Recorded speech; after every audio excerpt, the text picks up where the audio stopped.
Hold on. And I'm just protecting myself. If somebody is shooting the victim, they need to be over there. Under a memorial tent. Don't reach for anything, all right, man? Stop right there for me. Hey, come over here for me. Come over here. I'm gonna put your handcuffs for now, okay?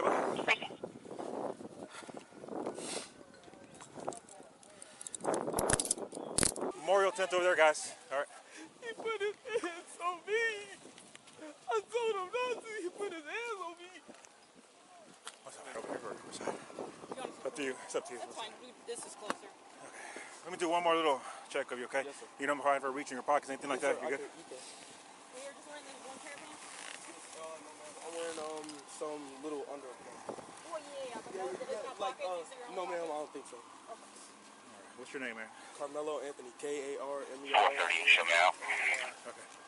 Minutes after he stabbed another teenager in the chest, a 17-year-old boy asked the police officer a question. He asked whether what he'd just done counted as self-defense. He'd get an answer. It would just take 14 months, a national firestorm, 21 witnesses, and a jury of 12 people. And the answer would be no, not self-defense, not an accident, not a reckless mistake, murder. It took them less than 3 hours to say it. And if that surprises you, if you followed this case and thought it looked like a genuine toss-up, it's because almost nobody arguing about it online ever read the one piece of Texas law that decided the whole thing. We're going to read it together, because it's the difference between what people think happened and what a jury proved.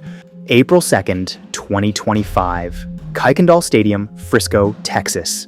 A district-wide track meet, dozens of schools, hundreds of teenagers all on one morning. Austin Metcalf, 17, a junior at Memorial High School, the MVP of his football team, a 4.0 student. He came with his twin brother Hunter. Carmelo Anthony, also 17, a student at a rival school, Centennial High, different schools, never met. And in Texas, both already old enough to be tried as adults, which here means 17, automatically no hearing required. 4 minutes of conversation would leave one of them dead on the bleachers and send the other to prison until middle age. And it didn't start with a fight, it started with a seat. Hey everyone, please like and subscribe before we continue. Now let's get back to it. By every account given under oath, Austin Metcalf was a standout. His father described a leader, a 4.0 student, the MVP of his football team. The outpouring of students and coaches and friends and family that showed up at the hospital immediately, it was just shows the way my son touched people's lives. He was voted team MVP of the football team this year. He carried a 4.0. He was on National Honor Society. He's ranked in the top 50 of the state in his position. He's having D1 colleges contact him. He had a great life ahead of him. And he had a twin, Hunter, who was at the meet with him and who would end up watching his brother die a few feet away. Two 17-year-old brothers went to a track meet together. Only one of them went home. Carmelo Anthony was also 17, a student at Centennial, a rival school in the same district. No criminal record. By the accounts of people who knew him, a normal kid, an athlete, a student, nothing that flagged him as dangerous. Two ordinary teenagers who had no reason to ever cross paths. What put them in the same square foot of bleachers was the weather. It was raining, or about to, and when the weather turns at an outdoor meet, kids crowd under whatever cover exists. The cover was team tents, one per school. Carmelo Anthony was sitting under one that belonged to Memorial, a school that wasn't his. Students told him to move. He didn't want to, and this wasn't a polite disagreement. A witness testified that when they pressed him, Anthony insulted them and told them they weren't going to do anything about it. Small thing and enormous thing at the same time. Small because teenagers talk like that, enormous because in the language of the law about to be applied to him, that sentence has a name. It's called provocation. Remember it. It comes back and it decides everything: a borrowed tent, a refusal, and a dare. That's the whole fuse. Now watch how fast it burns. Austin Metcalf came over to the tent. Some witnesses put Austin there alone. Some put his twin Hunter there too, and the defense would later argue both brothers confronted Anthony. What every account agrees on is the core. Metcalf told Anthony to move. A witness testified to what he said with his hand inside it. The same 4 words, 5 times. Touch me and see what happens. 5 times with his hand already on the knife. Listen to what that sentence actually is. It's a warning, yes, but it's also an invitation. It sets a condition, touch me, and it promises a consequence. He is telling the other boy exactly what will trigger what's in that bag. And Austin Metcalf's answer, according to that same witness, was to back down. This is the emotional center of the whole case. One teenager, hand on a knife, daring the other to make contact.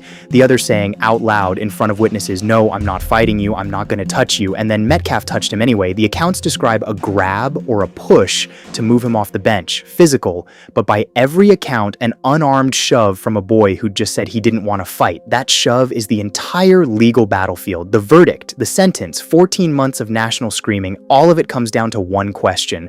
What are you allowed to do in the half second after an unarmed kid pushes you? Anthony pulled the knife and stabbed Austin Metcalf once in the chest, a single wound straight into his heart. Then he ran. Austin collapsed. His twin was right there. Kids who'd been stretching for their next race were suddenly on the bleachers over a classmate with a hole in his chest, trying to stop bleeding. They couldn't stop. One of them would later take the stand and break down, describing it. Austin Metcalf was rushed to a hospital and died there, 17 years old, at a track meet on a Wednesday morning. And then Carmelo Anthony did the thing that turned a tragedy into a 14-month war. He didn't deny it. When officers detained him, the arresting officer testified Anthony admitted the stabbing almost immediately, not someone else, not an accident. He said Metcalf put his hands on him and that he'd warned him not to, and then he asked the officer whether it was self-defense. Understand what that means. His entire legal theory, the argument his lawyers would spend 14 months building, came out of his own mouth in the first few minutes before he was even booked. He knew what he was going to say. He said it immediately. So from the very start, this was a self-defense case, which means everything now turns on a question the internet never bothered to ask. Under Texas law, was he actually allowed to claim it? He was arrested and charged with murder, and before a courtroom could answer a single legal question, this case detonated everywhere else. Carmelo Anthony is black. Austin Metcalf was white. Get back! Get back! And you will never be in Congress, ever! You will never go to Congress! Within days, that turned a killing at a track meet into a battlefield for every argument the country was already having with itself. Both families were harassed. Both got swatting calls. Stabbing in Frisco. Frisco police just confirmed a swatting call was made tonight to an address belonging to the victim's father. Now that's a prank call designed to bring a lot of police to a scene. Tonight, Jeff Metcalf confirms to WFA. Our family has been under attack. Anthony's mother, Kayla Hayes, did eventually speak. The claims that were used about the public donation to buy a home or anything else are completely false. Fake emergencies phoned in to send armed police to their homes. Both said a parent had to leave work. A judge issued a gag order. Anthony was moved to an undisclosed location after death threats. His bond, a controversy of its own. $1 million cut to $250,000 house arrest while he waited. For 14 months, the internet screamed about what this case meant. The jury never got to. A jury doesn't decide what a case means to a country. It decides what the law says about a set of facts. On paper, Texas is one of the best places in America to use deadly force and walk out of a courtroom. No duty to retreat, stand your ground. If you're somewhere you're allowed to be and you're not breaking the law, you don't have to run before you defend yourself. The people who said Anthony had every right to protect himself weren't inventing that. Texas law leans hard toward whoever uses force when they're genuinely threatened, but those two words, genuinely threatened, are carrying the entire sentence because the same law sets 3 tests. To walk out, you pass all 3. The prosecution only had to fail him on 1. He failed all 3. Watch it happen. Test 1. Was the threat real? Not disrespect, not embarrassment in front of a crowd. The law asks whether a reasonable person would have feared for their life. Anthony faced a shove from a boy who, seconds earlier, had said out loud that he wasn't going to fight. You do not die from an unarmed push, and the law knows it. It doesn't ask whether you were angry or humiliated. It asks whether you reasonably feared death. A shove from a kid backing away isn't a reasonable fear of death. Test 1 failed, test 2, and this is the one that sinks cases like this. Proportionality. Texas lets you meet force with force, but it only lets you answer deadly force with deadly force. You cannot answer a level of force with something wildly beyond it. A shove is non-deadly. A knife into the heart is as deadly as force gets. A witness put it in 5 words on the stand: lethal force against non-lethal force. That mismatch on its own can turn a self-defense claim into a murder. The prosecutor put it in one sentence: a push answered with a blade to the heart. Test 2 failed, and test 3, the one almost nobody online knew existed, and the one Anthony had already lost before the knife ever came out.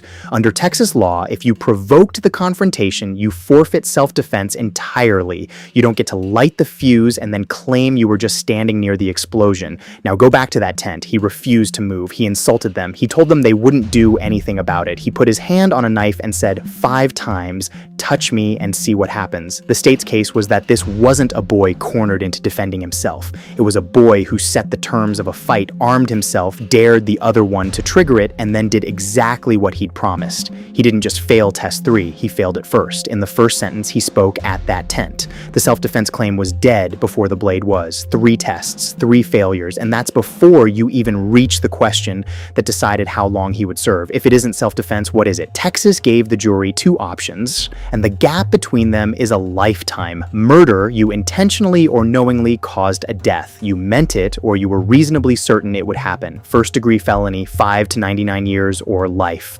Manslaughter, you caused the death recklessly. You didn't mean to kill, but you consciously ran a deadly risk. Second-degree felony, ceiling of 20 years, same dead teenager, same single wound, but between those 2 words sits 60, 70, 80 years of a young man's life, riding entirely on what the jury decided was in his head in the half second the knife came out. A choice or a panic. That was the real trial, not what it meant to America. A choice or a panic. Now, here's what the jury saw.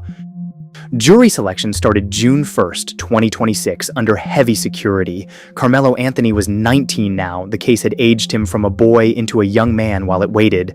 The trial ran about a week. Judge John Roach Jr. gave the jury both options at the end: murder or the lesser charge of manslaughter, choice or panic. Everything the 2 sides did was aimed at that one fork. The prosecution called 21 witnesses and built the provocation case brick by brick. Student after student took the stand. One described Anthony daring Metcalf to touch him. One testified flatly that what he saw was not self-defense, lethal force against non-lethal force. These weren't adults with an agenda. They were teenagers who'd gone to a track meet and watched a classmate die. The medical examiner, Dr. Elizabeth Ventura, testified to the single wound to the heart. The judge warned the courtroom it would be graphic, and Austin Metcalf's family stood up and left rather than hear how their son died. The jury was shown the knife, a folding pocket knife recovered from the bleachers, and they were shown the stadium's surveillance video, the actual footage. They watched it happen in that room. I'm not going to show it to you for reasons I'll explain, but understand that the 12 people deciding this saw the thing itself, and then the defense stood up and they had a real case. The part people who'd already decided tend to forget. Anthony's attorneys argued he acted in a split second of fear. He was the smaller of the 2 boys. He'd been confronted and physically grabbed. His story never changed. Then from the first minutes at the scene, he'd said Metcalf put his hands on him. A teammate testified Anthony was distraught afterward, repeating that he'd told Metcalf not to touch him. And Toby Shook, a veteran defense lawyer, went at the state's witnesses on cross, pressing them where their testimony on the stand didn't match their earlier written statements. That's real work. People who witness something fast and violent rarely agree on every detail, and a good lawyer makes a jury sit in that doubt. Under the Texas law we just walked through, they had ground to stand on. No duty to retreat, a real physical shove, a defendant consistent from minute 1. But they had to get through all 3 tests. The state only had to close one. Carmelo Anthony did not take the stand. That's his right, and the jury is told not to hold it against him. But it meant the one person who could describe the fear he says he felt in that half second, the exact interior that separates panic from choice, never spoke. The defense rested after 2 days. Closing arguments, Tuesday morning, June 9th. Then the jury went out. Outside, in 90-degree heat, dozens of people waited, and the kind of crowd a suburban courthouse only draws when a case has stopped being about 2 families and started being about a country. The jury was back in under 3 hours. Guilty of murder, not manslaughter. Read that slowly because the distinction is the entire verdict. They did not find a scared kid who panicked. That's manslaughter, 20 years maximum. They looked at the refusal, the insult, the dare, the hand on the knife, the shove, and the single precise wound to the heart, and they found he acted intentionally. Choice, not panic. They found the 3 tests failed exactly the way the prosecution said. No reasonable fear from an unarmed shove, no proportion between a push and a blade, and provocation. He started started it. Under Texas law, that isn't self-defense and it isn't an accident, it's murder. When the word came out, there were wails outside the courthouse. One woman cried that it wasn't real. The same jury moved straight into deciding how long. The range was staggering, 5 years up to 99 or life. The defense had one last lever, and it's worth understanding because they reached for it and missed. Texas has a concept called sudden passion, where a killing in the grip of a sudden, intense emotional reaction rising directly from real provocation by the victim. Find it, and the punishment drops dramatically out of that first-degree range. It's the law admitting that a killing in a genuine heat of the moment isn't the same as a cold one. But the jury had just found that Anthony provoked the confrontation. They were not about to turn around and rule that he was then swept away by passion arising from it. They rejected sudden passion and sentenced a murder with the full range open. Anthony's mother, Kayla Hayes, took the stand and asked for mercy, asked if her son had regrets. She said yes, that she knew him and he was very sorry for what he did. The jury weighed a boy with no record, 17 at the time, against a dead honor student and a killing they'd just called intentional. Then they came back with a number, 35 years, not the 5-year floor, not the 99-year ceiling, a number that says this was a real life taken, and also you were a child, and there's a version of you that walks out the other side. Carmelo Anthony was 17 when he stabbed Austin Metcalf. He'll be in his 50s before he can even ask to leave. Austin Metcalf's family gave their impact statements. Jeff Metcalf, who'd said from the beginning that no verdict would bring his son back, finally got to speak to the boy who killed him. 2 families walked out permanently altered. One lost a 17-year-old son and brother at a track meet. The other watched a 19-year-old they loved head to prison until middle age. And this isn't necessarily finished. In a case this closely watched, with self-defense law this contested, an appeal is widely expected. What you've heard is the jury's answer. It may not be the court's last word. Let me just tell you what I think, and I'll try to say it so both sides of this can actually hear it. This case got turned into a symbol before Austin Metcalf was buried. People who never sat in that courtroom decided what it meant from the races of 2 boys and defended that for over a year on both sides loudly, but stripped the symbol away, and what the jury looked at was smaller and sadder than a national argument. 2 17-year-olds, a tent in the rain, a refusal to move, a dare 5 times, a shove from a kid who said he didn't want to fight, and a knife a teenager brought to a track meet and was willing to bury in another kid's chest. The jury's questions were never political. They were the 3 tests, and a 4th about what was in his head. Did he provoke it? Was a stab a reasonable answer to a shove? Was it intentional? That's not a verdict about race. It's a verdict about a knife and a shove and a piece of Texas law that reads the same for everyone who stands in that courtroom. Here's what I keep coming back to. Austin Metcalf, by the testimony of witnesses with no reason to take his side, said he wasn't going to fight. He de-escalated, and he's the one who's dead because the other boy had already decided what would happen if there was any contact at all. And Carmelo Anthony, who brought a knife to a track meet and answered a shove with it, gets to grow up. In prison until he's in his 50s, but he gets to grow up. He'll have birthdays. Austin never will. You can think 35 years was too harsh for a scared kid with no record. You can think it was far too light for an intentional killing that took an honor student off the earth. People I respect land on both sides, and I won't pretend the number is easy. What nobody gets to do after a week of sworn testimony and a jury that took 3 hours is pretend we don't know what happened or why it's murder. We know exactly what happened. We know exactly why the law calls it what it calls it. That was the whole point of a trial instead of a comment section. A boy is dead over a seat at a track meet. Another will lose his youth and most of his adulthood over 4 minutes, and a decision to bring a knife to settle something a word could have settled. There's no version of this where anyone won. This is what consequences look like. This is the reality of bringing a weapon to a place where the worst thing that should ever happen is losing a race. That's it on tonight's episode of Consequences. Remember, these are real stories and real outcomes. Drop your thoughts in the comments, subscribe if you haven't already, and I'll see you in the next one.